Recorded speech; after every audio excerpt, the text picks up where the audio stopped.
Little Milo was a grey cat with soft fur and bright eyes. He lived in a cozy cottage by the river. One sunny morning, Milo's tummy rumbled. He was very hungry. Milo crept out of the cottage and sat by the riverbank. He watched the water flow by, hoping to find a tasty breakfast. Maybe today's my lucky day. He thought about all the delicious fish swimming in the river, his whiskers twitching with anticipation. Suddenly a flash of gold caught Milo's eye. It was a tiny fish with scales that shimmered like gold coins. The fish darted through the water, leaving a trail of sparkling bubbles in its wake. Milo had never seen anything so mesmerizing. He leaned closer, his whiskers twitching with curiosity. The little fish swam closer to the surface, its tail swishing gently. It seemed almost playful, as if inviting Milo to join it in the water. Milo's heart raced with excitement. What kind of magical creature was this? Hello! What brings you to the riverbank today? The voice was gentle and kind, breaking Milo's trance. He looked up to see a friendly face smiling down at him. Milo's mouth began to water. He tried to speak, but only a small meow came out. The sight of the gleaming fish had made him forget his hunger for a moment, but now it was back with a vengeance. My, you seem to be having trouble. Are you hungry, little cat? The person knelt down, offering a piece of fish to Milo. The aroma was irresistible. Milo nodded slowly, his eyes never leaving the golden fish. He wondered if the fish was as tasty as it was beautiful. But for now, he was content to watch and dream.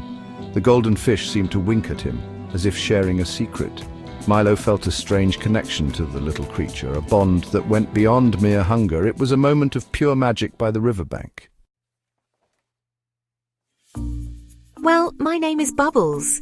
I live in this river and I see you often, Milo. And I would much rather be your friend than your breakfast.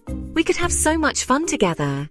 Milo blinked, surprised. He had never thought of a fish as a friend before. The idea was completely new to him. He had always seen fish as something to chase, not to befriend. This was a strange but intriguing thought. But I'm a cat. Cats eat fish. It's just what we do. How can we be friends? Bubbles laughed, blowing tiny bubbles in the water. The sound was light and cheerful, blowing tiny bubbles in the water. It was as if Bubbles was trying to show Milo that life could be different. Not all cats. Some cats are different. You look like a kind cat, Milo. You look like a kind cat, Milo. You have gentle eyes and a soft heart. There are much tastier things to eat around here. Juicy field mice, perhaps? They are plentiful and much easier to catch. Milo hesitated. The idea of eating mice instead of fish was new to him. He wasn't so keen on getting wet, and mice were quite fast, but maybe, just maybe, he could give it a try. And mice were quite fast. But the thought of having a friend like Bubbles was worth considering. Tell you what, you go and hunt for some mice. I know it's in your nature and you need to eat. But remember, I'm your friend and friends don't eat each other. If you can't find any, come back tomorrow and we can chat some more. Maybe we can even come up with a plan together. Milo thought about it for a moment. The idea of hunting mice seemed more appealing than harming his new friend. He realized Bubbles was right. There was no need to harm a friend when there were plenty of mice around. He didn't want to eat his new friend. The bond they were forming was too special to ruin. Thank you, Milo. I knew you would understand. Let's find a way to make this work for both of us. So, Milo decided to give chasing mice a try. It was a challenge, but he was determined to make it work. To his surprise, he caught a plump one within minutes. It was easier than he thought. From that day on, Milo and Bubbles became the best of friends. They spent their days together, enjoying each other's company.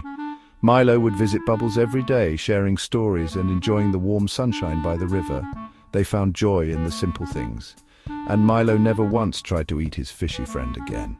Their friendship was a testament to the power of understanding and compromise.